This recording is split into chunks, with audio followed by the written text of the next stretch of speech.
Goeiemôre, my naam is Frans du Plessis. Ek is lidmaat hier by die Dr. Deo Hartiesgemeenskap van September 2025 af. Vroeg in April hierdie jaar is ek by vrou my een aand hospitaal toe geneem met verskriklike hoë koors en opgeneem in die hospitaal in die ICU met vreeslike hoë infeksietellings, geswelde organe, geswelde lewer, geswelde spleen. En my begin behandel vir die infeksies. Ek het op dag 4 begin met dialyse. Vir 'n hele paar weke wat aangegaan het, aangesien die niertellings eenvoudig net nie opgetel het waar dit moes wees nie. 'n Persoon van my grootte en my geslag se nierfunksietellings moet tussen 80 en 90 wees, en vir week aan 1 was die nierfunksie onder 5 gewees.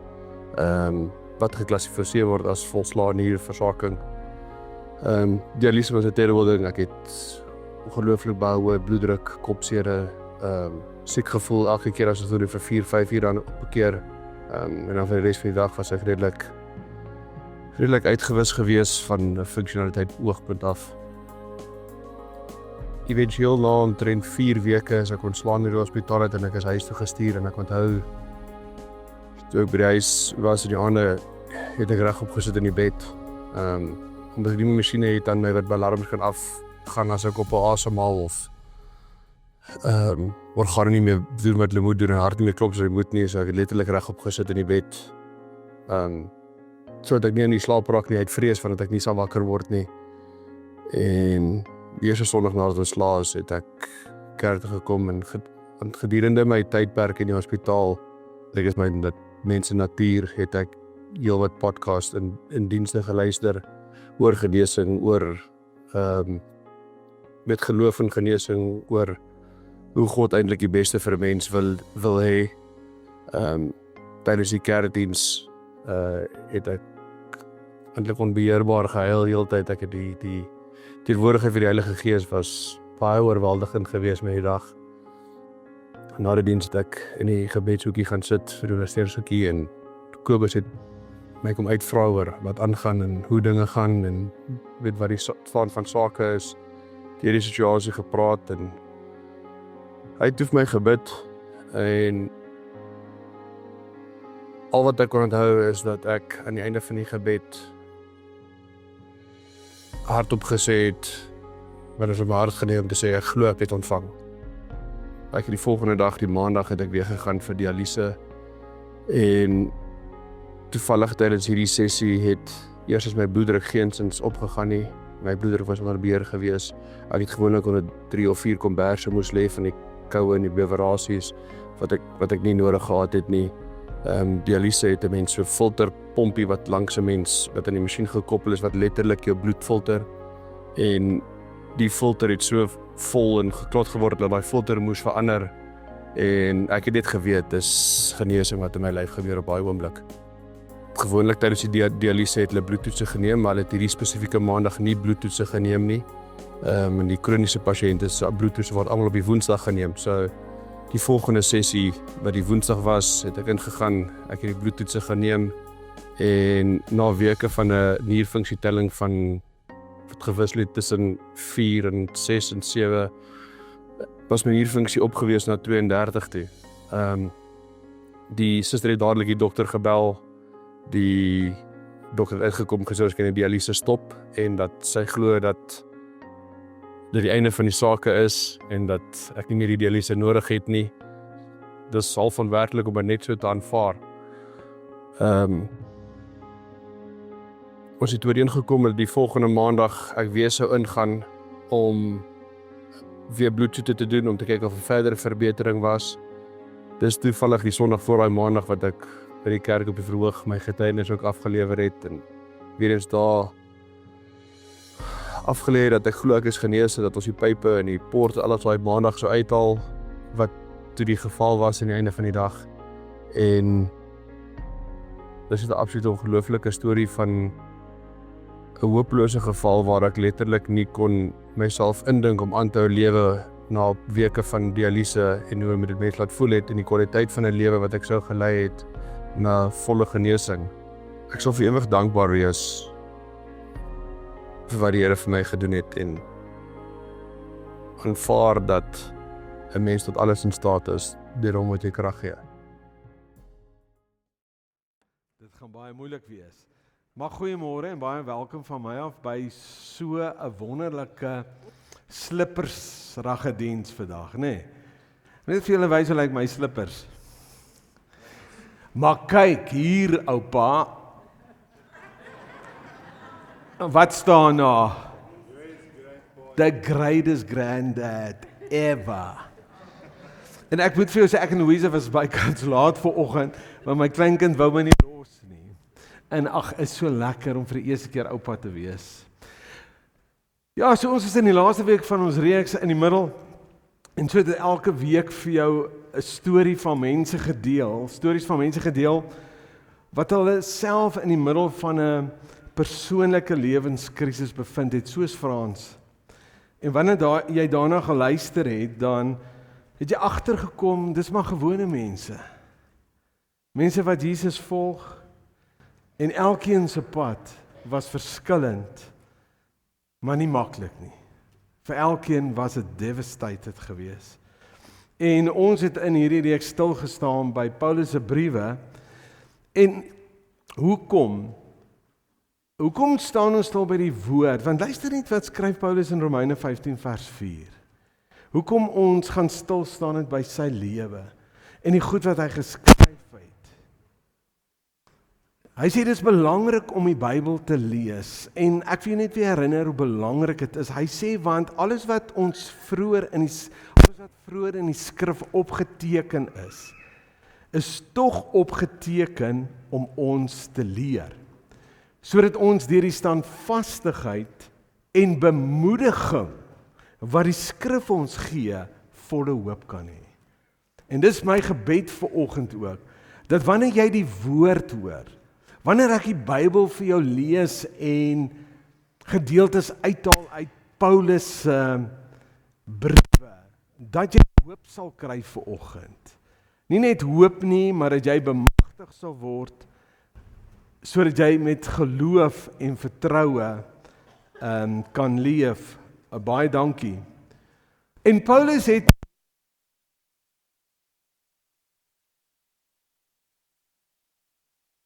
een mooi uitsig nie.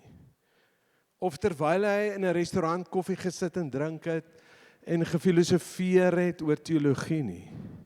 Nee, meeste van die briewe wat hy geskryf het hy geskryf terwyl hy in die tronk was. Iemand wat baie swaar gekry het. En as ons lees in 2 Korintiërs 4 vers 8 tot 9, en dan gaan jy hoor wat hy hier sê. Hy sê in alles, luister net hoe sy lewe, en dis nou maar net 'n deel van Paulus se lewe.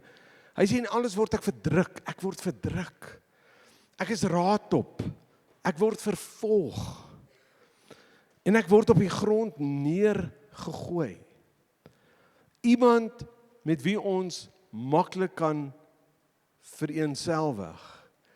En vir my is die middel daai tussen gebed en antwoord. Daai middel praat van tussen die belofte wat die Here vir ons gegee het en die vervulling daarvan. Tussen die diagnose, soos in Frans se situasie, en genesing. Tussen die saai en die oes. Tussen die krisis en die deurbraak. Tussen die geveg en die vrede. En so kan ek aangaan. Nou vandag dra ons almal pantoffels. En nou vir van julle is dit seker baie vreemd om kerk toe te kom met pantoffels, maar ek wil net sê ontspan gerus. Hierdie is 'n baie gemaklike omgewing. En ek glo ons almal weet seker waarvoor pantoffels gemaak is. Pantoffels is definitief nie gemaak om 'n marathon te hardloop nie. Pantoffels is nie gemaak om berg te klim nie. En ek dink ook die pantoffels is gemaak om mense te beïndruk, tensy jy nou 'n paar Gucci's het, nê. Wat ek nou al 'n paar gesien het hier vir oggend. Maar pantoffels is vir een ding gemaak, vir gemak. Dis maar lekker, veral in die winter as jy nou by die huis kom na 'n besige dag en jy skop jou skoene uit en jy skuif jou voete so lekker in die MR Précis pantoffels in. Dis nou Mr. Price pantoffels, nee. MR Précis. As hulle my vra, waar koop jy jou klere, dan sê ek MR Précis. Dis wat ek dra. En veral in die winter, dan voel jou voet so gemaklik.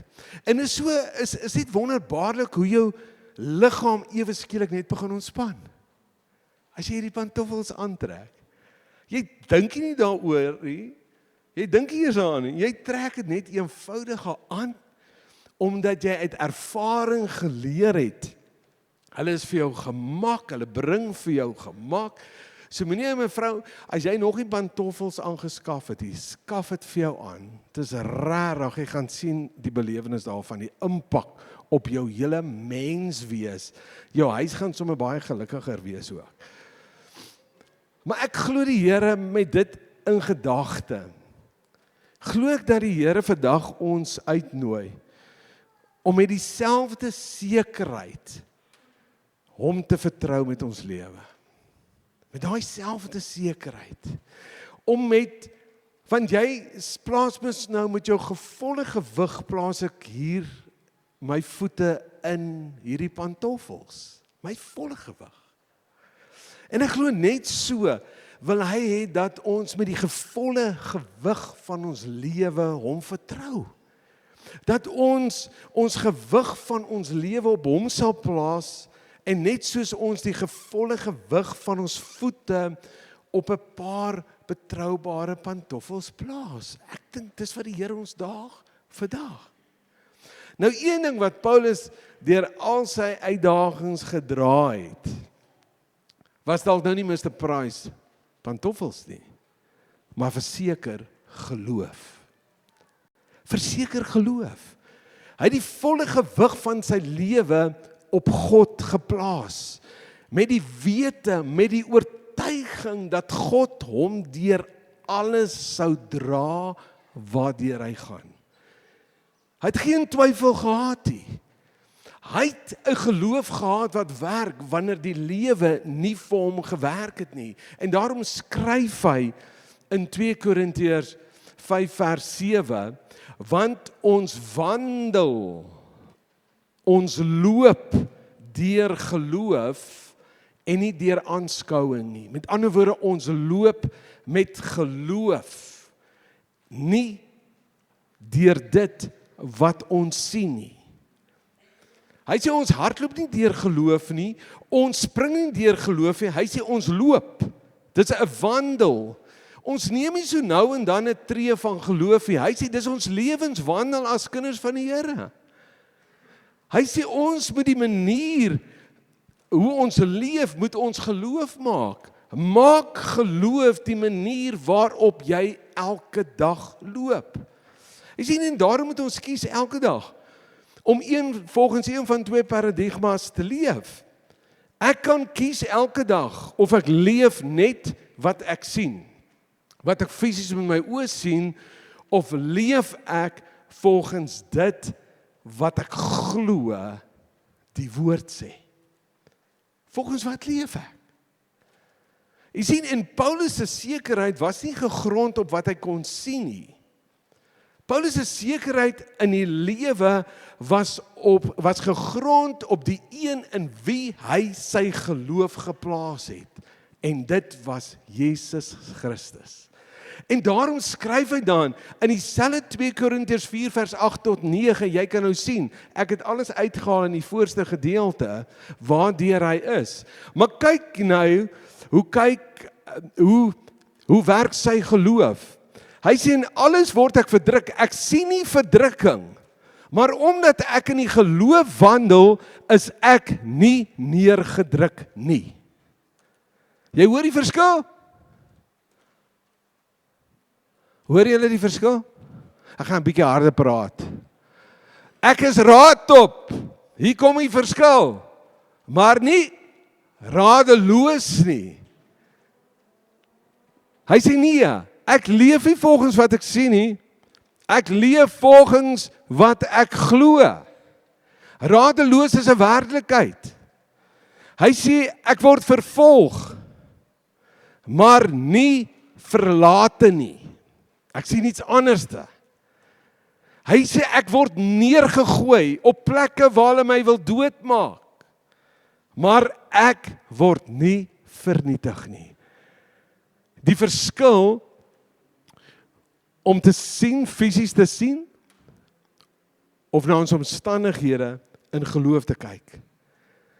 Jy sien, wanneer ons gekonfronteer word met die uitdagings van die lewe, meet ons dikwels ons geloof aan ons omstandighede. Ons kom baie keer by 'n plek waar ons sê, nee, heerlikheid, hierdie ding is so groot vir my.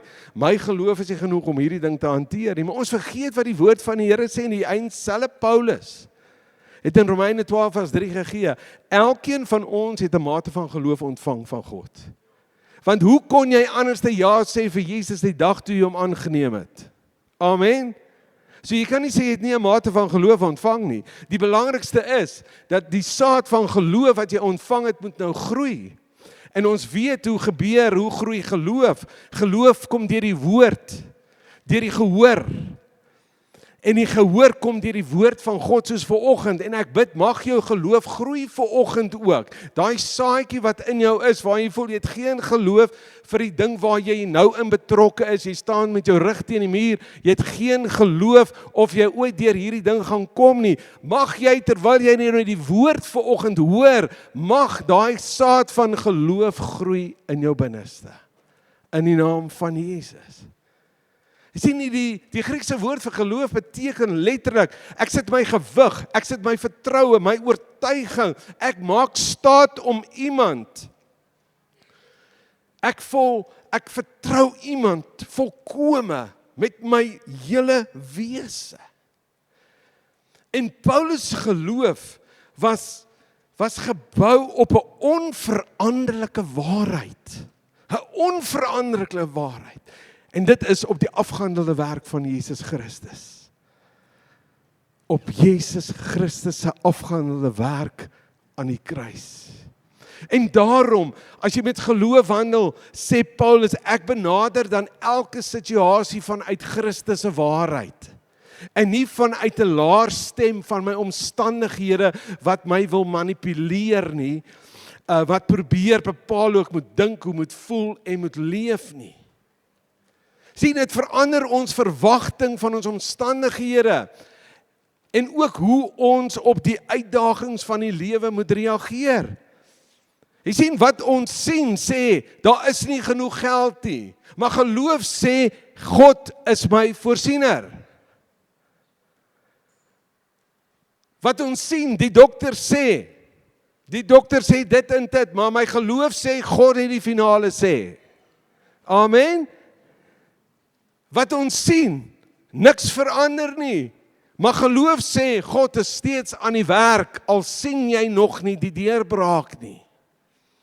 En as jy nou deur Paulus se lewe bietjie sy lewe gaan bestudeer en deur hierdie briewe gaan, dan kom jy agter, en selfs uit hierdie getuienis wat ons die afgelope tyd gehoor het op video's, dan kom jy agter, wanneer onsself in die middel bevind, is God besig om 3 dinge te doen in ons lewe. Die eerste ding is, hy doen iets vir ons. Jy het in al hierdie getuienis gehoor, God doen iets vir ons. Nou skryf Paulus Romeine 8 vers 18, hy sê ek is daarvan oortuig, dat die lyding, die moeilikheid, die uitdaging wat ek nou beleef, nie opweeg teen die heerlikheid wat God vir ons in die toekoms sal openbaar nie. Paulus sê nie hierdeur daar is die lyding nie. Hy noem lyding of swaar kry is 'n werklikheid. Hy sê dit is verseker so. En ons het dit gesien. Deur hierdie video's wat gespeel is, maar 'n paar van die getuienisse. Maar as jy met mense praat vandag. Iemand het vir my vanoggend gesê, ons is bietjie lanklaas hier want my kar was stukkend. Ek praat met iemand wat die Here vertrou.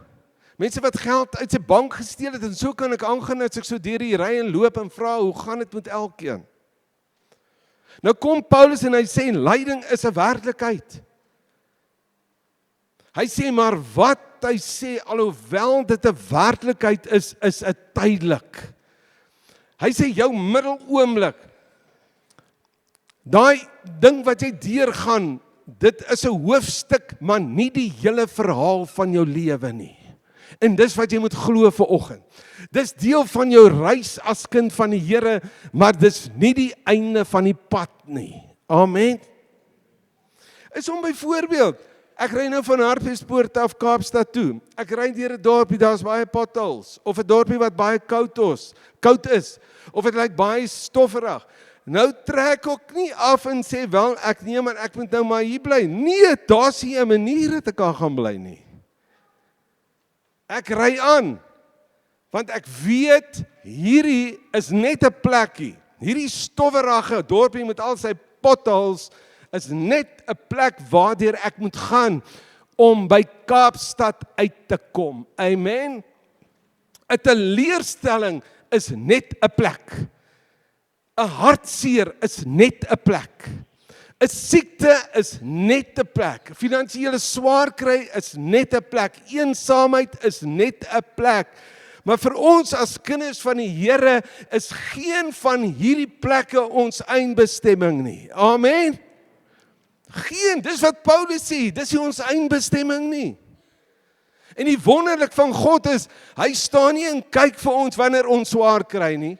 Ons het dikwels die idee, omdat ons baie droog gemaak het in die verlede, en nou het ons Jesus aangeneem, en nou gaan ons deur swaarder goed as wat ons ooit gedink het, en nou dink ons, die Here kry ons terug vir al die nonsens wat ek in die verlede aangevang het. Dis nie waar nie. God is nie opgeskeep met jou nie. God kry jou nie terug nie. Hy's 'n liefdevolle Vader wat 'n saak met jou lewe het, wat jou liefhet. En hy het empatie met ons swaar kry, wanneer ons deur moeilike tye gaan. En hy wil in daai tyd ons herinner aan wat hy reeds deur sy seun in Jesus Christus vir ons gedoen het. Maar ons is baie keer so oorweldig deur ons omstandighede. Ons is baie keer so oorweldig wanneer ek met my rug teen die muur staan. Wanneer ek my vind in daai middel. En kan ek vir jou sê, hierdie ding moet jy onthou. God het begin nie eers werk toe ons probleme begin het nie. God begin nie eers werk as 'n probleem opduik. Luister baie mooi. Meer as 2000 jaar gelede, voordat ons krisis nog opgedaag het, het hy alreeds, Jesus, die oorwinning vir ons behaal. Amen. Jy moet dit glo. Dis 'n ding waaraan Paulus sy lewe gegee het. Dis die waarheid van sy geloof. Dis waarin sy lewe geanker was, aan hierdie waarheid.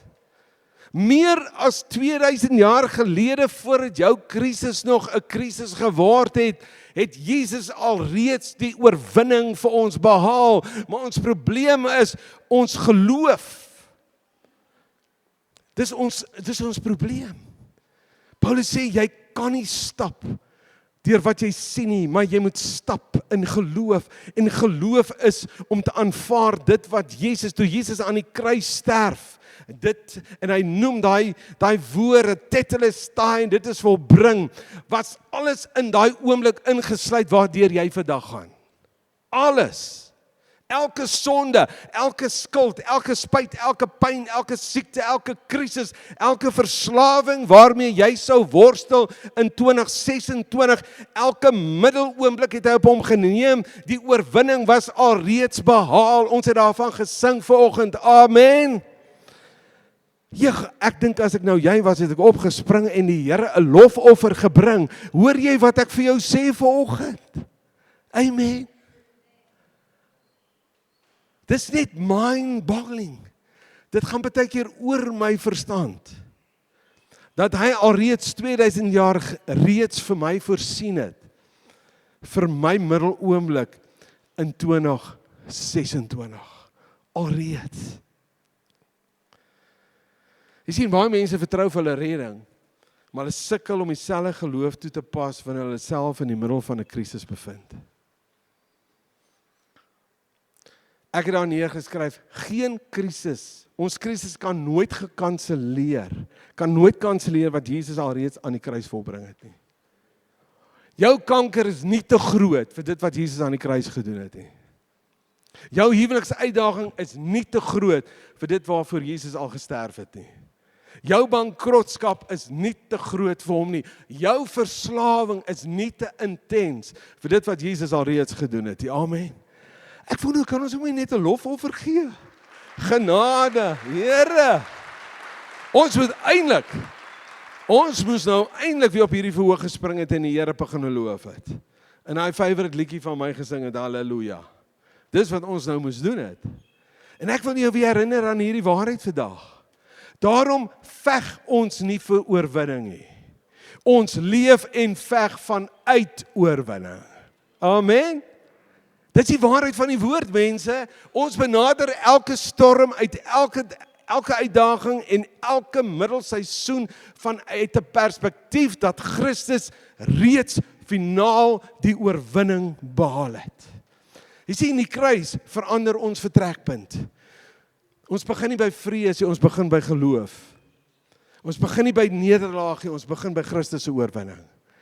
Dis wat hy vir ons gedoen het alreeds. En daarom Romeine 8 vers 37 sê, in al hierdie dinge is ek meer as 'n oorwinnaar deur hom wat my liefhet. Christus het alles namens ons volbring, sodat ek en jy in 'n oorwinnings kan leef vandag. Natuurlik gaan ons teen lyding, natuurlik kom ons baie keer met ons rug teen die muur, maar omdat Christus alles hy gesterf het aan die kruis as gevolg van sy afgehandelde werk, het hy alles namens ons volbring, sodat ek 'n oorwinningslewe kan lei. Omdat Jesus al reeds die werk voltooi het, kan ons vandag met vrymoedigheid vir genesing bid. Ons kan vir voorsiening bid. Ons kan vir die herstel van verhoudings bid.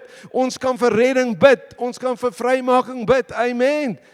Want ons benader dit van 'n reeds oortreffende, oorwinnende verwysing van Jesus aan die kruis.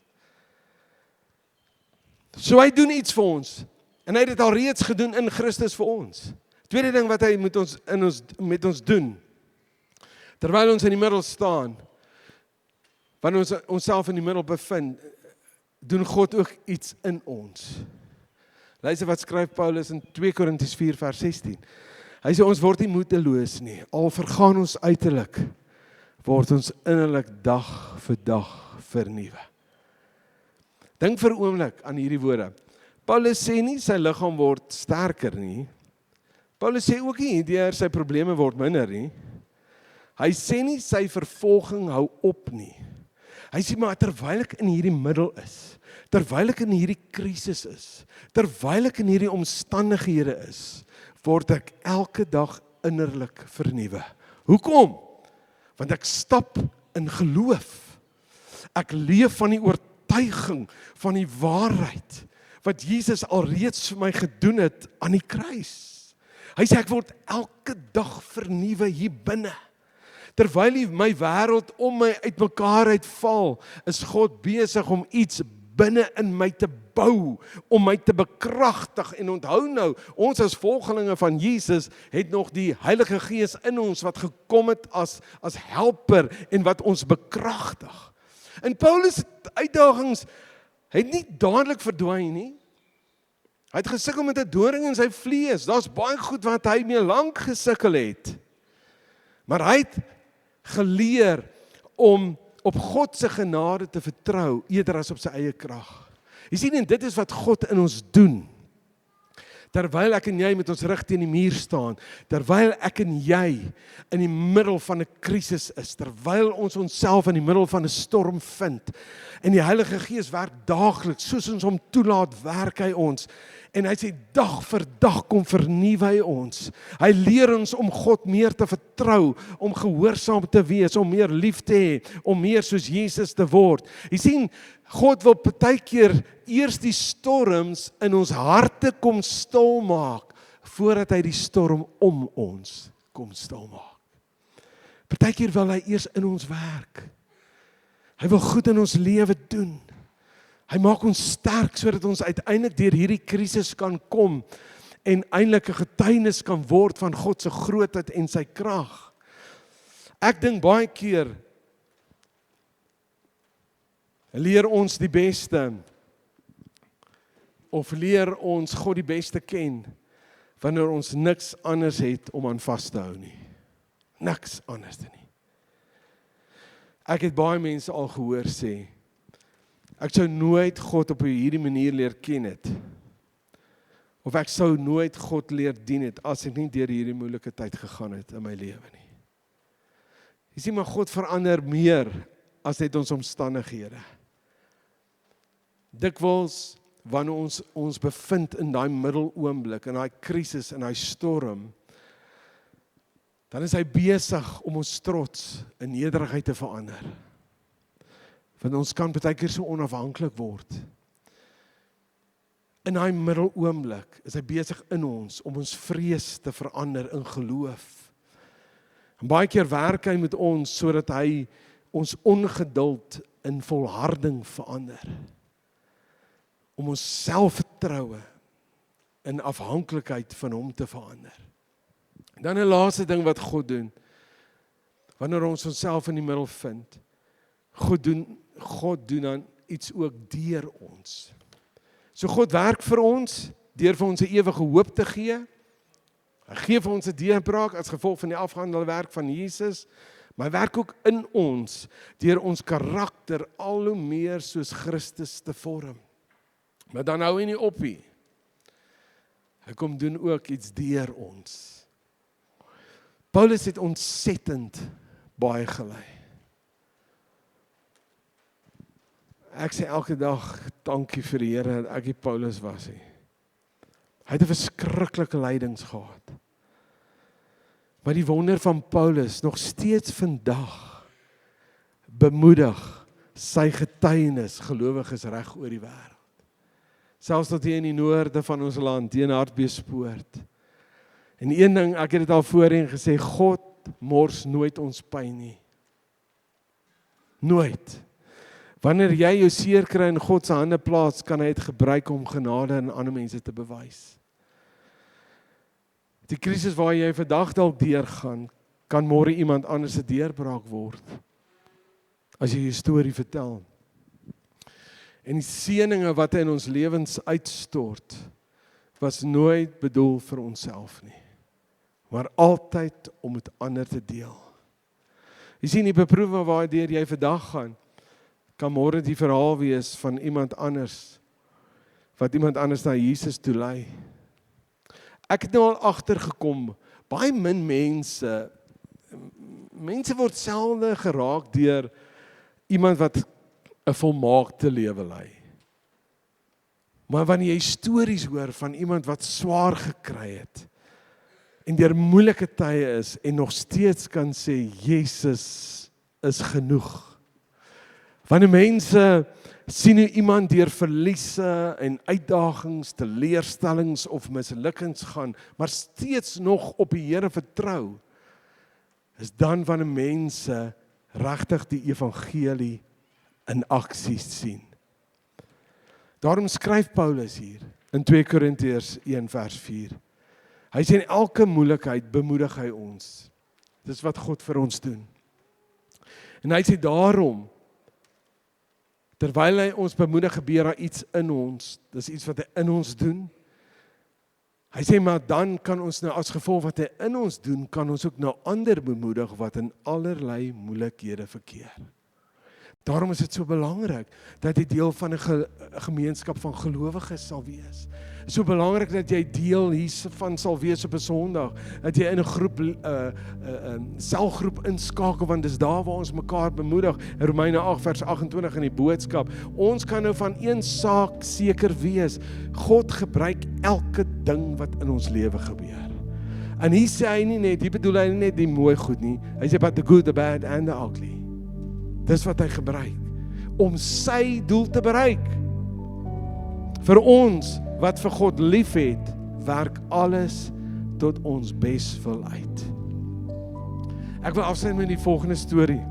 Ek wil gou vir jou hierdie foto wys wat ek Vrydagoggend in Port Edward geneem het. Ek en Louisa was die afgelope week daar. 'n Tyddeel vakansie, ons het in 'n dubbel verdieping eenheid gebly. So ons het bo gebly, mense het onder ons gebly, so daar's nou klomp met 'n kanaal wat so voor ons gevloei het. En dan was haar swembad so skuins voor ons stoep, voor ons van ons woonstel. En seker een van die hoogtepunte van die week was ons Egiptiese gans. Met haar maat en haar 6 klein gansies wat daar op die erf bly. Ag, en hulle het ons elke dag vermaak. Hulle so in die kanaal swem, en soos die mamma in die kanaal inspring, en haar maat spring die 6 kleintjies ook in. En dan kom hulle weer en dan klets hulle, en hoe die kleintjies aan gehoorsaamheid volg en alles wat sy gedoen het. Maar donderdag aand so 11:00 se kant, hoor ons hoe hierdie maaggans te kere gaan. En ons wil nou slaap, want ons by die volgende week gaan ons volgende oggend gaan ons vertrek. Aanvanklik het ons nie veel daarvan gemaak nie, maar so teen middernag, so 12:00 se kant, het ons besef iets is ernstig verkeerd. Sy was hysteries. Vanaf 4 klein gansies het in die swembad beland. Hulle kon swem, maar hulle kon nie uit die swembad uitkom nie. Hulle was vasgekeer en al hoe swakker geword. En dit het my gegryp.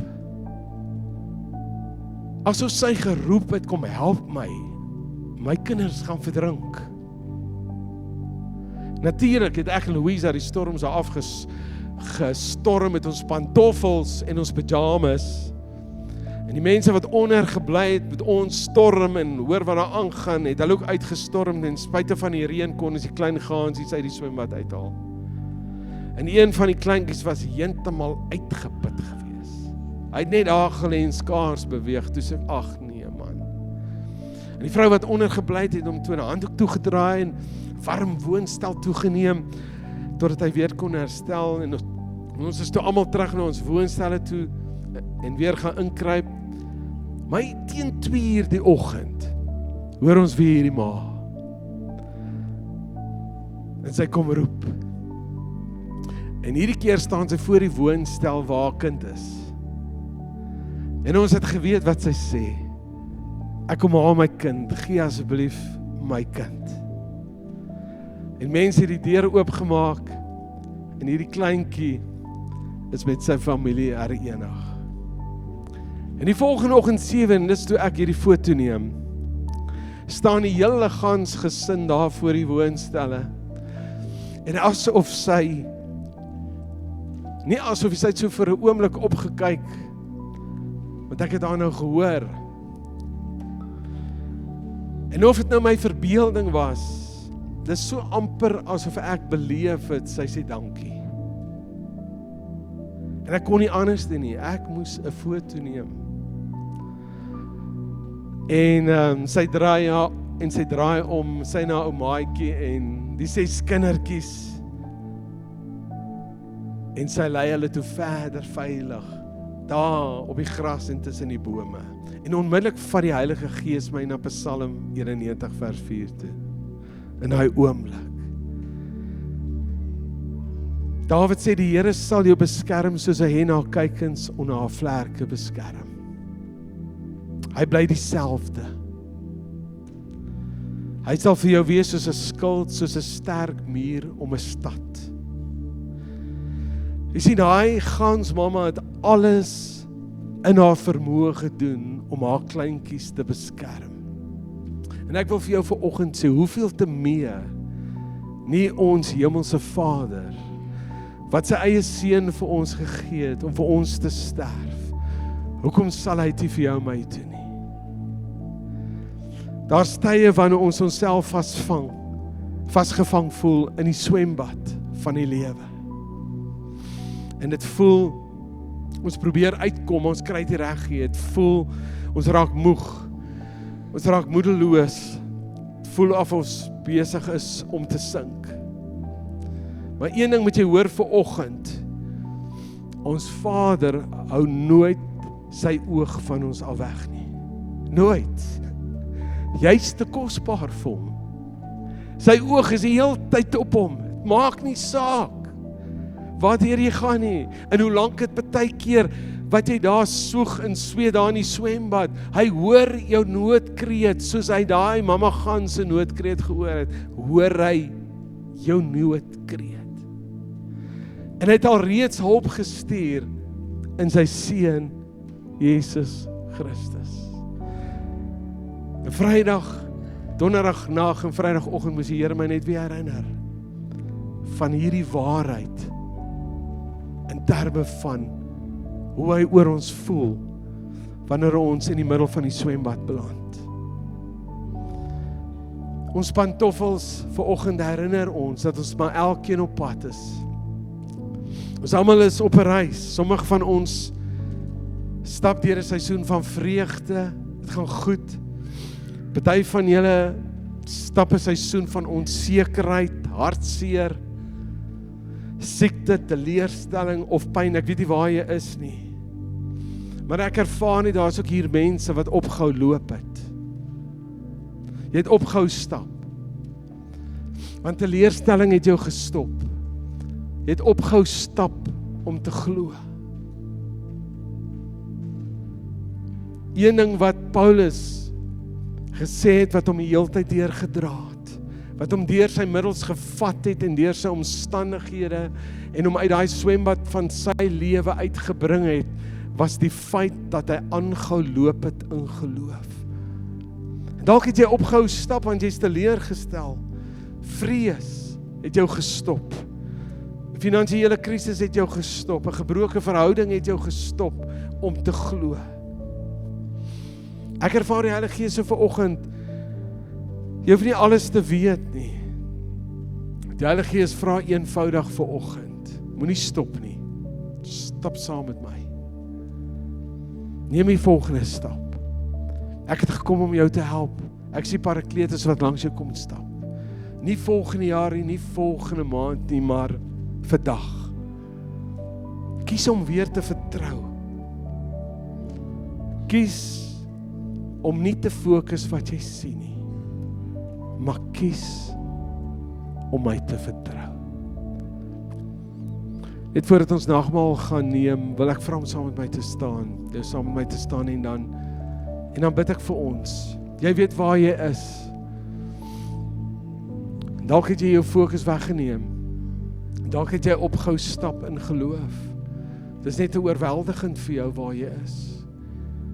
Dan spartel jy in daai swembad soos daai ou gansies, daai kleintjies. Maar die Here hoor jou noodkreet. Maar die Heilige Gees daag jou vanoggend. Staan weer op. Begin weer te stap. Begin weer te glo. Here, dankie dat U ons Vader is wat 'n saak met ons lewe het en wat ons lief het. En ek wil bid soos Paulus in Efesiërs 1 vers 18 wat sê, kom maak ons oë oop. Ek wil bid dat U mense se oë oopmaak vandag, wat dalk met hulle rug teen die muur staan, wat dalk in die middel van 'n situasie is, wat voel hulle is moeg, hulle is moedeloos, voel of hulle gaan sink, asof hulle in 'n swembad is, dis verby. Ek wil bid, Here, dat U deur die krag van die Heilige Gees hulle sal help. Heilige Gees, maak hulle oë oop om te sien wat Jesus alreeds meer as 2000 jaar gedoen het aan die kruis. Hy het alles volbring. Hy het gesterf vir elke pyn, elke siekte, elke uitdaging, elke verslawing, elke bankrotskap, elke verhoudingsuitdaging, vir alles. Here, ek wil bid dat U deur die krag en die werking van die Heilige Gees vanoggend mense bemoedig en met moed bedien. Met die wat op die Here wag, ontvang nuwe krag, met nuwe krag sal bedien sodat hulle sal opstaan en aanhou loop. Loop in geloof, nie deur dit wat hulle sien nie, maar in geloof, gefokus op dit wat Jesus alreeds gedoen het en so in oorwinning begin stap. Dankie dat dit wat U nou in mense doen vanoggend.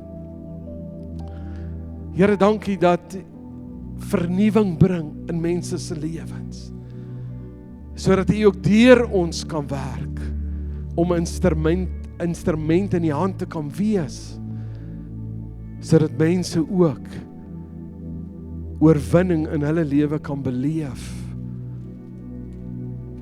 en as oorwinnaars hierdie pad kan stap as volgelinge van Jesus. Dankie, Here, Dankie, dankie, dankie. Dankie dat U nie net deur ons doen nie en in ons doen nie, maar dankie dat U wat U ook vir ons doen vandag. Dankie. Dankie. U weet presies wat elke nodig het. En U ontmoet hulle op die plek waar hulle is. Ons dankie daarvoor en bid dit in Jesus naam. Amen.